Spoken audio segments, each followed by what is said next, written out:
मणिपुरदा चथरिबा अमुक्ता थोक्त्रिबा violence से मसी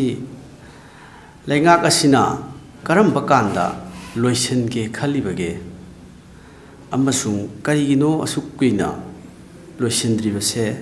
मसीगी मतांगदा अखोइना हंजन हंजना ऑनरेबल चीफ मिनिस्टर दा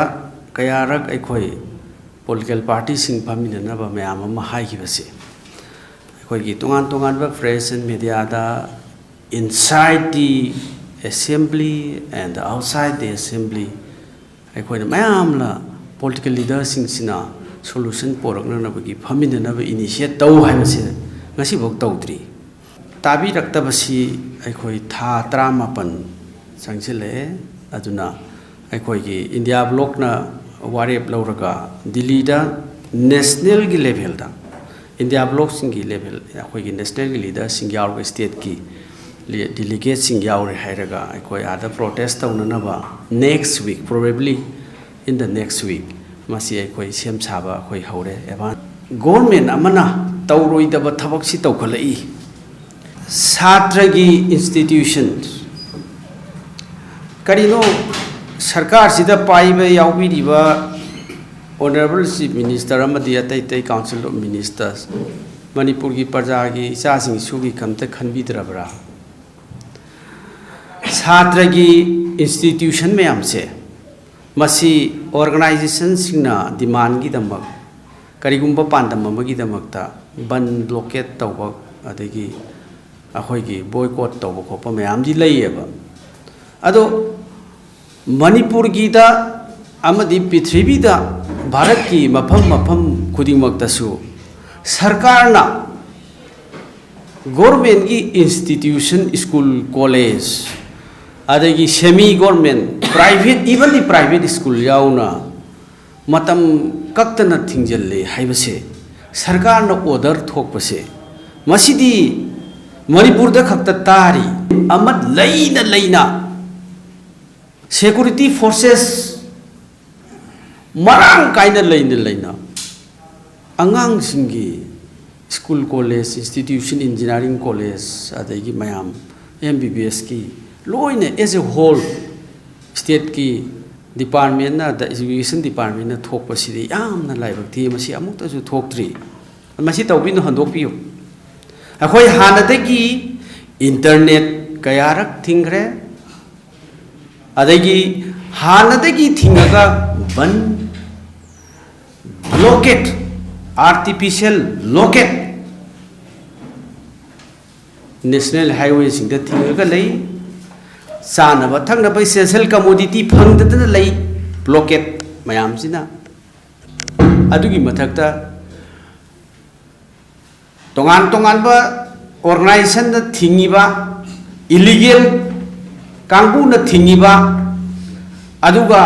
सरकार नसु थिंजनबा अखोइसु कराइदि हिंदुइदो अखोइसु कराइदि लैदौनो लैगाकमा लैबगी प्राइवेट और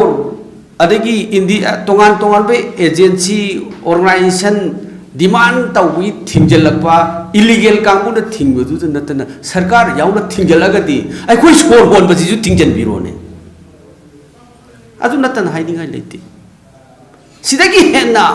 worst situations horrific situations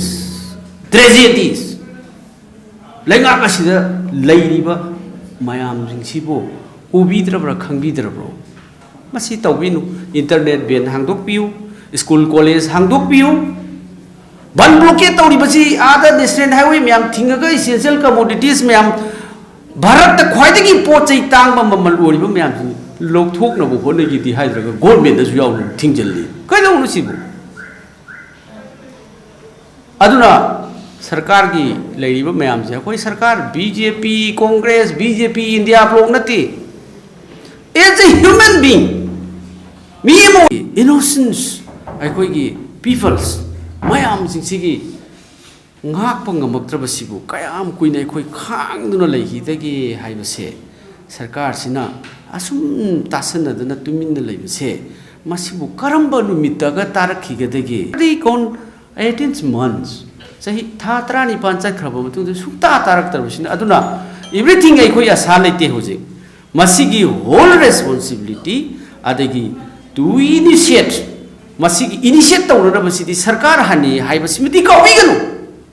sarkar na masi initiate tawta bani responsibility lobi gata bani adagi prime minister kauna na chief minister maya na sinbi gata bani delhi da chat gata bani unabi tu kari gino 18 manbu asuk chau pirang thoga honorable chief minister na prime minister officer link na phamaga solution tawna na bagi photo amta thagat pangam ta basibo